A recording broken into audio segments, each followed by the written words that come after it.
সাংগঠনিক কার্যক্রম গতিশীল করতে রাবিপ্রবি ছাত্র দলের মতবিনিময়।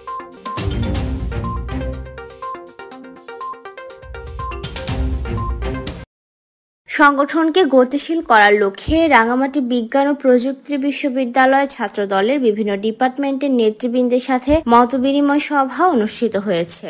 শুক্রবার সন্ধ্যায় বনরূপার একটি রেস্টুরেন্টে আয়োজিত মতবিনিময় সভায় বিশ্ববিদ্যালয় ছাত্র দলের সংগঠক জসিমউদ্দিনের সভাপতিত্ব ও জিসান আহমেদের সঞ্চালনায় সকল ডিপার্টমেন্টের নেতৃবৃন্দ বক্তব্য রাখেন। সভায় বক্তারা ছাত্র দলকে সুসংগঠিত করে ছাত্রদের কল্যাণময় সংগঠন হিসেবে গড়ে তোলার পরামর্শ দেন এবং বিভিন্ন দিক নির্দেশনামূলক বক্তব্য রাখেন।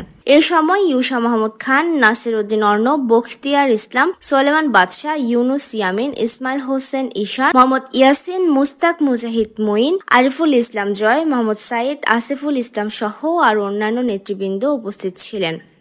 Desk report, CHD TV।